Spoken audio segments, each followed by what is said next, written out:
I'm John Rafferty. I'm the Associate Editor of Earth and Life Sciences here at Encyclopedia Britannica.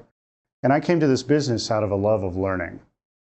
And one of my favorite topics, or a group of topics actually, are environmental issues.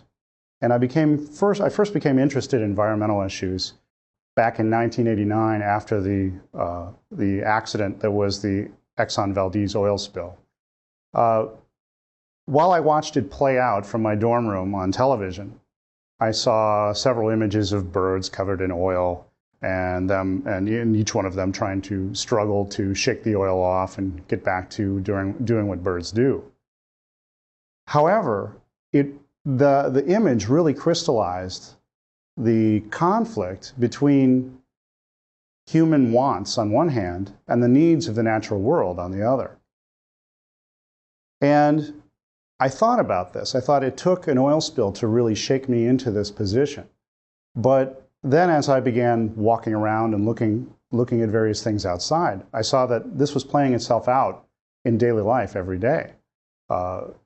Forests were being converted into agriculture and apartment buildings, and all because there was a need or a perceived need on the human side of the equation. But on the natural world, on their side of the equation, they were losing. And this was happening at a global scale, I found out through my classes and through my experience. And this became a problem. This is a problem. And many of us are very well aware of the environmental issues, some of the ills that are facing the planet today.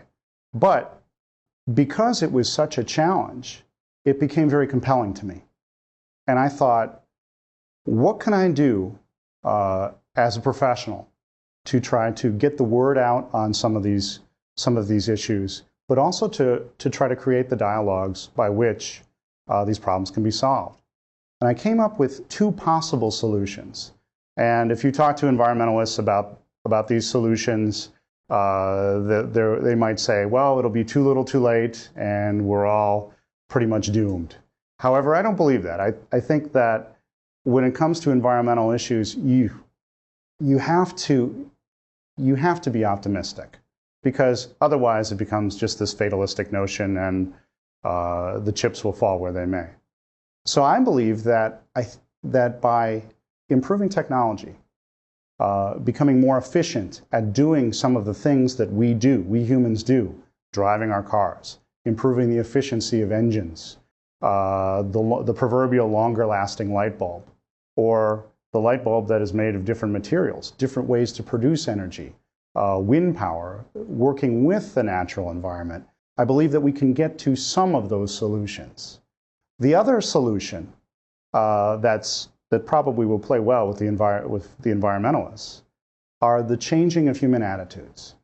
That is, seeing the world less as a place to get resources from and more as a place where one is a part of the environment, going through the natural rhythms of the natural world, being part of that process.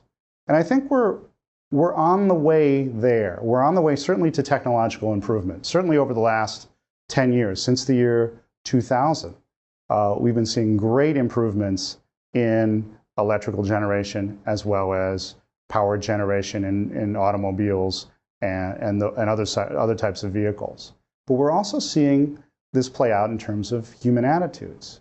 Climate change, which was something of an unknown back in the early 90s, compared to as far as the general public was concerned, is now something that everyone talks about. Whether they believe in it or not, whether they agree with the proponents of climate change or not, it doesn't really matter, because it is a topic of conversation.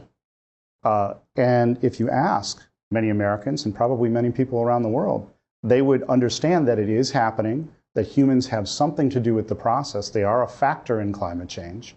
And perhaps by changing human behaviors, you can address some of the underlying causes of climate change.